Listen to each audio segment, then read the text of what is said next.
की जरूरत क्या पेश आई थी, क्या वजह थी कि इस तरह से इस सन हिजरी 61 के अंदर नबी के घराने वाले, नबी के खानदान वाले बेगैर कसूर कोई गुनाह नहीं और खुशी खुशी अपनी जाने रब की बारगाह में निछावर करते नजर आ रहे थे। क्या वजह थी, क्यों ऐसा कर रहे थे? और फिर प्यारे मुसलमानों, ये कोई बनी बनी बात नहीं बल्कि एक हकीकत है। अल्लाह रब्बुल आलमीन ने उनकी मुकद्दर में ये चीजें लिखी थी।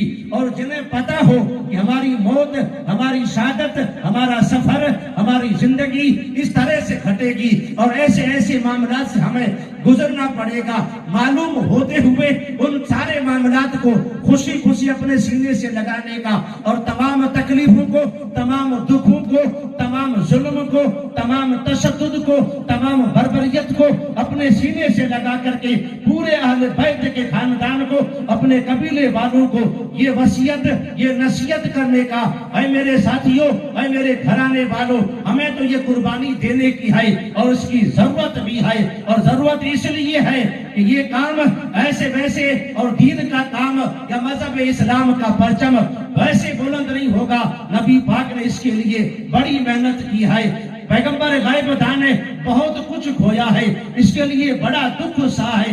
40 साल आपकी जिंदगी नबूवत का ऐलान किया, 13 साल तक मक्के में रहे, दुश्मन चारों तरफ से खिलाफ थे, 1 2 4 होते तो उसे गिन के बताया जाए। अबू जहल एंड कंपनी के लोग बहुत सारे लोग थे। क्या मोहम्मद अरबी सल्लल्लाहु अलैहि वसल्लम को मिटाने की कोशिशें नहीं की थी? सबने की थी और मिल करके की थी। मुकाबला हर तरह से किया था, मारने की भी साजिश थी नऊज़ बिल्लाह, और तरह तरह की बातें भी की थी। वो नबी जो नूरुन अला नूर हो और सब इंसानियत के लिए हिदायत बन करके आने वाला हो, अल्लाह की जानिब से खुशखबरी सुनाने वाला, दर सुनाने वाला वो पैगंबर जब दुनिया में तशरीफ लाया और फिर दुनिया के लोगों ने पहले अमीन कहा और जब नबूवत का ऐलान किया तो मुखालिफ हो गए। प्यारे मुसलमान याद रखें, मैं आपके सिर्फ जहन के अंदर ये बात डालना चाहता हूँ कि करबला के सानहे को समझने के लिए पहले यहीं से आपको दास्तां सुननी पड़ेगी। कितना दुख सहा मुस्तफा करीम ने, हम और आप बता भी नहीं सकते हैं, बोल भी नहीं सकते हैं। इतना कलेजे में दम भी नहीं है, इतना जिगर मजबूत नहीं है।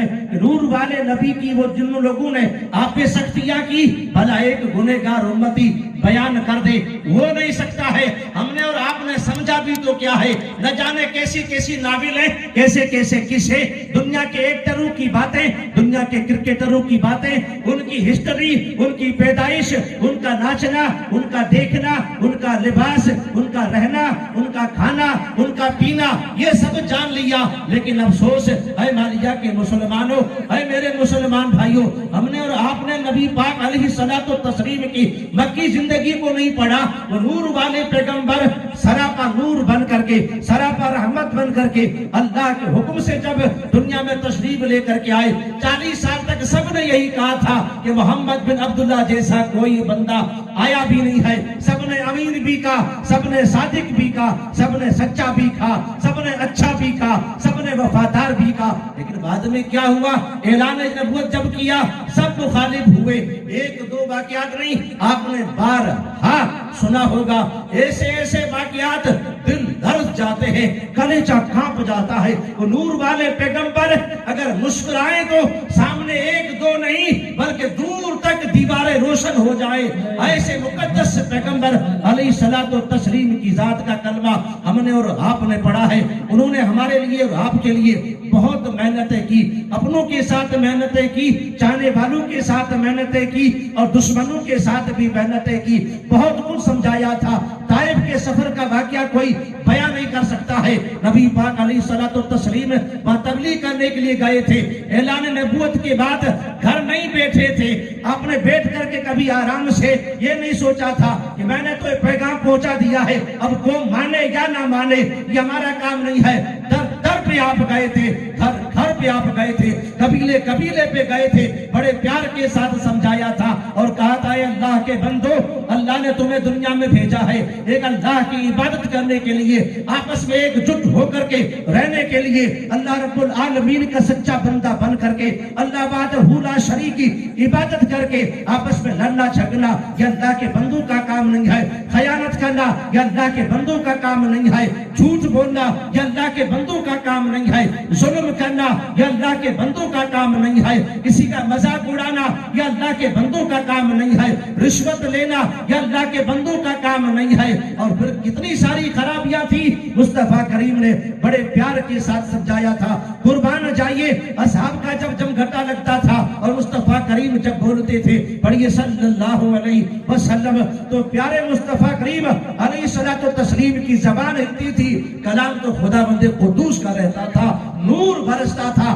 آج مسلمانوں کو خدا جانے کیا ہو گیا ہے, بہت کوششوں کے ساتھ, بڑے زور کے ساتھ, بڑے باور کے ساتھ, بہت بڑی طاقت کے ساتھ بتایا جاتا ہے, اس کے باوجود بھی قوم واپس نہیں آ رہی ہے, پلٹ کر کے خدا کی بارگاہ میں اور اللہ کے پیارے حبیب سے لونے لگا رہی ہے. بھلا چھٹکارا کیسے ہوگا, اس نبی کا مقام مرتبہ کون جان سکتا ہے. کسی حال دن نے کہا تھا محمد صرف عبادت, رمز اس کی کوئی کیا جانے, محمد صرف عبادت, رمز اس کی کوئی کیا جانے, شریعت میں تو بندہ ہے حقیقت میں خدا جانے, شریعت میں تو بندہ ہے حقیقت میں خدا جانے. اے مسلمانوں, بہت ہو چکا ہے دور رہنا, بہت ہو چکا ہے دور رہنا. ہم اور آپ ایک بہت بہترین پاکیزہ دھرم سے جڑے ہوئے ہیں. کسی کی عزت افزائی کرنا اور کسی کو عزت دینا نبی پاک علیہ الصلوۃ والتسلیم کی پیاری سنت ہے. پیارے مسلمانوں, وقت میری گھڑیال کے اندر تھا,